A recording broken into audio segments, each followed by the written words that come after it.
Hello everyone, good morning. তোমরা সবাই কেমন আছো? আশা করি তোমরা সবাই ভালো আছো, আমিও ভালো আছি। তো সকালবেলা উঠেছি, উঠে আমার শুক্রবার ছিল সেদিন। তো চাটা খাই না, শুক্রবারে নির্জলা পুজো, মানে নির্জলা উপোস করে পুজো দিই মায়ের। তো আমি শুক্রবার করছি প্রায় 1 বছর হয়ে গেল। তো যেহেতু শুক্রবার পড়েছে, ছেলেকে স্কুল পাঠায়নি, প্রচুর ঠান্ডা পড়েছে, তার জন্য ওকে পড়তেও বসাবো, তার জন্য কার্পেটটাকে গুছিয়ে নিলাম। আর এই ঠান্ডার মধ্যে মেঝেতে কার্পেট পেতে রাখি যাতে ঠান্ডাটা কম উঠে। আর প্রচুর ঠান্ডা আমার এখানে, প্রচুর ঠান্ডা, কারণ বড় বড় গাছ আছে, প্রচুর ঠান্ডা।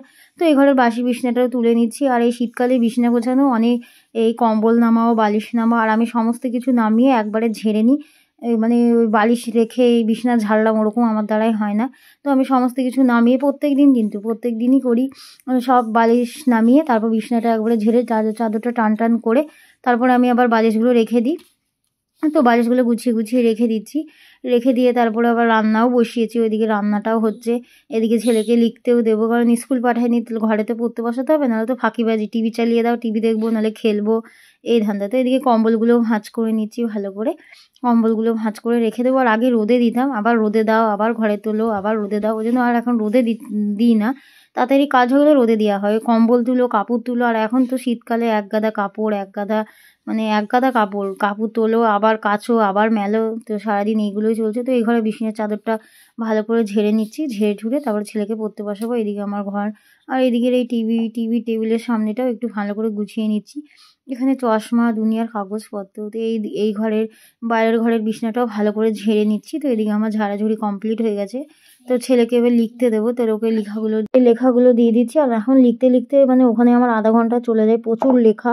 তো ওগুলো আগের দিন ভাবি লিখিয়ে রাখবো, তো আমার কাজ থাকে, ওই জন্য আর লেখা হয় না। আর বাবাকে লিখতে বলবো, বাবার লেখাও বুঝতে পারবে না, তার জন্য আমাকেই লিখতে হয়। তো ওকে যখন পড়তে বসায় তার আগে আমি লিখে দিই, চেষ্টা করি এই যে আগে আগে লিখে দিতে। তো ওগুলো লিখতে লিখতে অনেক তো আমার ওই ম্যাথ, তারপরে ইভিএস, বেঙ্গলি, ওগুলো লিখতে দিচ্ছি, ও লিখে নিক। কারণ যত লিখে লিখে ও মানে মুখস্থ করতে হয় না, তো অনেক পড়া তো মুখস্থ করবে আবার লিখবে, তো মুখে লিখতে লিখে স্পেলিং বলো, তারপরে বলো, ওর মুখস্থ হয়ে যায়। যেমন ন্যাশনাল ফ্ল্যাগ দিয়েছে এবারে লিখতে, তো ওকে লিখতে লিখতে মানে লিখে লিখে ওর মুখস্থ হয়ে গেছে, এখন লিখতে পারে।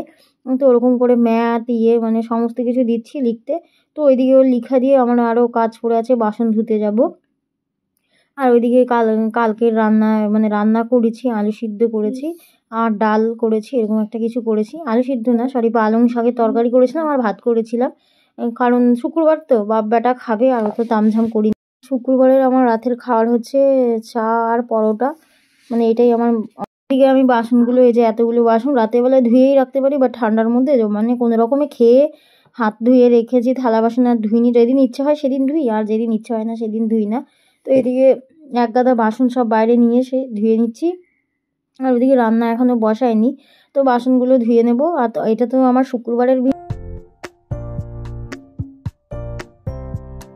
তো এদিকে বাসনগুলো, প্রত্যেকটা বাসন মেজে নিচ্ছি। আর সেদিনকে জলটাও একটু জোরেই পড়ছিল। আর আমার এইখানে জল পড়লে না সুবিধা হয়, নাহলে ভিতরেও জল পড়ে, এখানে কল বন্ধ করে দিলে ভিতরেও জল পড়ে। আর এদিকে যেহেতু মাটন রান্না হয়েছিল, তার জন্য সমস্ত বাসনপত্র নিয়ে গ্যাস মুছে আবার ছোটো ইয়েতে ভাত বসানো হয়েছে। তো এদিকে ওই কাজগুলো হয়েছে। আর এদিকে সব বাসনগুলো নিয়ে এসেছি। আর আমি শুক্রবার দিন পুরো নির্জলায় থাকি। আর কখনো ইচ্ছে হলে তখন একটু চা খাই, আগে তাও খেতাম না, এখন কখনো ইচ্ছে হলে চা খাই।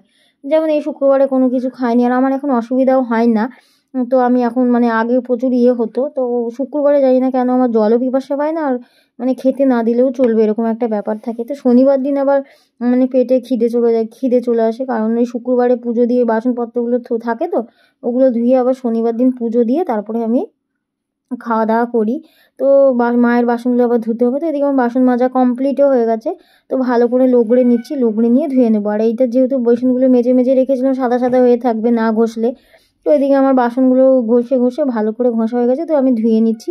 আর প্রত্যেকদিন এরকম মানে যখন ইচ্ছে হয় বেসিনে বাসন ধুই, যখন ইচ্ছে হয় মানে বসে বাসন ধুই। তো আমার হচ্ছে খেয়াল করছি। তো এদিকে আমি ছেলেকে পড়তে বসিয়েছি, ও পড়ছে, আবার কিছুক্ষণ পরে এটা আসবে। আর এখন ছেলে যদি স্কুলে যায় তখন আমার তাড়াতাড়ি কাজ হয়ে যায়। আর ছেলে স্কুল না গেলে একটু শুয়ে থাকে, মানে দেরি করেই উঠি, বলেন যে 10টার সময় উঠি, ঠান্ডার মধ্যে উঠতেও ইচ্ছা করে না। তারপরে নিজের মতো নিজে কাজ করি, আর বলারও নেই কেউ বলারও নেই, কি করো, নিজের কাজ নিজেই করো, রান্না করো, নিজে খাও। তো এই ব্যাপার। তো এদিকে বাসনগুলো সমস্ত মেজে, হাঁড়ি ঠাড়ি ওগুলো মেজে সব ধুয়ে রেখে দিচ্ছি।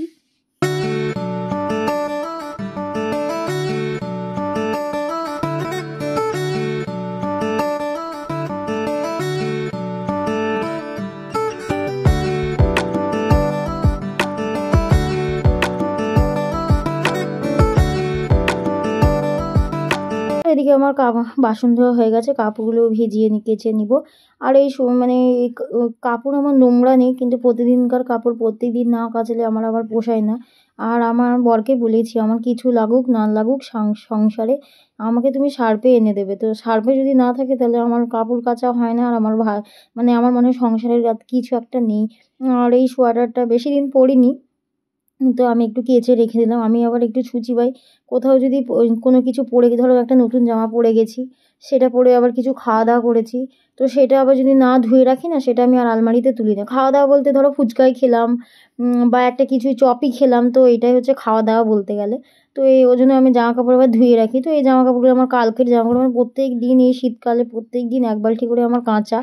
তো এদিকে উঠানটাও ঝাড় দিয়ে নিয়েছি, আর আমার ছেলের দুষ্টুমি দেখো, এদিকে ফোনটা রেখেছি আর ওইদিকে দরজাটা বন্ধ করছে, তো বকা খেলো আমার কাছে।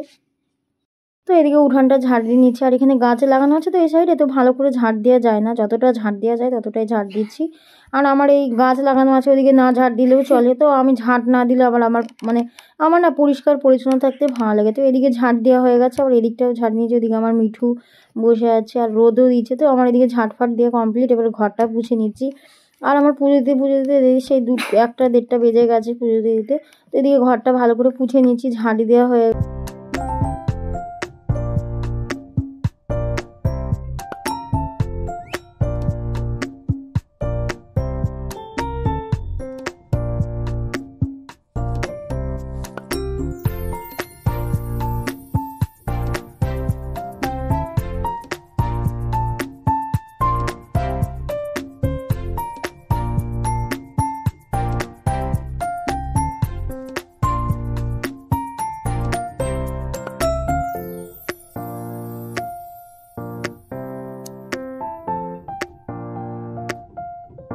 এই ঘরগুলো পোছা হয়ে গেছে। আর ঘরগুলো কিন্তু আগে আমি ঝাঁট দিয়ে নিয়েছি, সেটা তোমাদের দেখানো হয়নি। আর এদিকে ছেলের খাওয়া দাওয়া হয়ে গেছে। আর এদিকে কাপড়গুলো যেহেতু একটু বেলা করে কাপড় কেচেছি, শুকাবে না, তার জন্য একটু ড্রায়ার করে নিলাম। তো ড্রায়ার করে নিলে শুকিয়ে যায়, আর আমি ওয়াশিংয়ে কাপড় কাচি না। ওয়াশিংয়ে যেই কাপড় কাচে না যেখানে, সেটা ঘোরে না, খারাপ হয়ে গেছে, কিন্তু ড্রায়ারটা হয়। তো ভালো, আমার কাচার দরকারও নেই, আমার ড্রায়ারটা হলেই কাচ দেবে। কারণ বর্ষাকালে, তারপরে এই শীতকালে তো সোয়েটার, মোটা মোটা সোয়েটার তো শুকাতে চায় না, তার জন্য ওই ড্রায়ার করে নিই, তো শুকিয়ে যায়। এদিকে কাপড়গুলো মেলে দিচ্ছি, তো ভালো হাওয়াও দিচ্ছে। তো এদিকে কাপড়গুলো মেলে দিয়ে তারপর বারান্দাটাও পুছে নেবো। তো সামনে ঝাড় তো দিয়েছি, ধুয়েও নিয়েছি। তো ধোয়াধুয়ি কমপ্লিট, সামনে শুকিয়েও গেছে। তো মাঝখানে মনে হচ্ছে জল পড়ে আছে, না ধুয়েছিলাম। আর এদিকে ওর স্কুল ড্রেস ফ্রেস সমস্ত কিছু কাচা হয়ে গেছে। তো এদিকে আমার বারান্দাটাও পোছা হয়ে গেছে। তো এদিকে আমার ঘর দুয়ার পুছাপাছি সমস্ত কিছু কমপ্লিট, তো আমি দেখাচ্ছি। আর এরকম আমার সুন্দর করে গুছিয়ে বাগিয়ে রাখতে ভালো লাগে। তো এই ঘরে পুরো গুছানো বাগানো কমপ্লিট। তো এবার রান্নাঘর বাকি আছে খালি, এবার রান্নাঘরটা পরিষ্কার করে নেব। আর এই রান্নাঘরের জানলাটা সাবান দিয়ে ভালো করে মেজে নিচ্ছি বলতে সাবান দিয়ে, যাতে তেল চিটটা না হয়, যেহেতু সামনেই গ্যাস থাকে, রান্না বান্না হয়, তেল চিট যাতে না হয়, তার জন্যই আমার পরিষ্কার রাখা। তো এদিকে আমি বলে না, পরিষ্কার ঘষে রং তুলে দেওয়া, তো সেই জিনিসটাই হয়েছে। তো আর এদিকে গ্যাসটা ভালো করে মুছে নিচ্ছি। তো আমার বর বলছে নাকি তুমি এত পরিষ্কার থাকো, তার জন্য তোমার গ্যাসের ভেঙে গেছে। সেটা না, ওই বড় যে ইয়েটা আছে না, যে মুখগুলো কি বলে বলতে পারবো না, বার্নাল বলে হয়তো, তো ওইটা না আমার ভেঙে গেছে। তো বর বলছে এত পরিষ্কার থাকো, তার জন্যই হয়েছে। আমার পুজো দেওয়া কমপ্লিট, পুজো দেওয়া হয়ে গেছে, আর ধুনো জ্বালাতে পারিনি, তার জন্য নারকেলটা ছাড়িয়ে নিচ্ছি। আর এই নারকেল বলো না, তো আমি ছাড়াই, বরকে যদি বলি ছাড়াতে, ও 10টা কথা শুনিয়ে দেবে ছাড়াতে গিয়ে। আর কাটারিটাও কিন্তু ভোঁতা, সেই ভোঁতা কাটারি দিয়েই আমি নারকেলটা ছাড়িয়েছি। আর নারকেল ছাড়িয়েছি তো, আর হাতের মধ্যে কড়া বলে না, ওরকম টাইপের পড়ে গেছে, আর হাত প্রচুর ব্যথা, রাতেরবেলায় প্রচুর ব্যথা করছিলো, যেহেতু নারকেলটাও শক্ত। আর কাটারিটার মধ্যে চেপে চেপে করছি। বরকে বললাম তা তুমি লাস্টেরটা একটু করে দাও, তো একটু করে দিয়েছে, বেশিরভাগটা আমি করেছি। আর আমি আরও করলাম যে ধুনো জ্বালাতে পারছি না, তার জন্য। আর এই যে নারকেলটাও খাওয়া হবে প্লাস ধুনো জ্বালানো হবে। তো এদিকে নারকেলটা আমার ছাড়ানো হয়ে গেছে, অর্ধেকটা পেটেও গেছে, তো তোমাদের দেখাচ্ছি দাঁড়াও। আর নারকেলটা মিষ্টি ছিল। আর শুক্রবারে তো যেহেতু কিছু খাবো না, মায়ের প্রসাদটা খেয়েছি, সেই সন্ধ্যেবেলা খাবো চা আর পরোটা, ওই জন্য একটু নারকেলটা আমি খেয়ে নিচ্ছি। তো নারকেলটা কিন্তু বেশি মিষ্টি ছিল, ভালো লাগছিলো খেতে। আর এদিকে শনিবার দিন আলুর দম করেছিলাম শনিবার রাতে। রুটি দিয়ে খাওয়ার জন্য বেশ ভালো হয়েছিল। তো আলুগুলোকে সিদ্ধ করে নিয়েছিলাম। আর আমি যেইভাবে করি আর এদিকে শুকনো লঙ্কা, জিরে ফোড়ন দিয়ে এর মশলাটা দিয়েছিলাম। একটু নারকেল কোড়াও দিয়েছিলাম, ওই জন্য বেশ ভালো হয়েছিল খেতে। আর এদিকে আলুগুলো একটু ভেজে রেখেছিলাম। তার মধ্যে দিয়ে ভালো করে কষিয়ে নিলাম। কষিয়ে নিয়ে জল দিয়ে দিয়েছি। আর একটু মাখো, মাখো আর একটু নামাবার আগে একটু মিষ্টি চিনি দিয়েছিলাম আর ধনেপাতা দিয়েছিলাম। বেশ ভালো হয়েছিল খেতে। আর এটা বরকে খেতে দিচ্ছি, তো মানে ইগনোর করবে যে ওকে বাটিতে দিইনি। ওকে ওরকমই দিই, ওর কোনো মাইন্ড নেই। আর ভিডিওটা কেমন লাগলো জানিও। যদি ভালো লাগে প্লিজ আমার চ্যানেলটিকে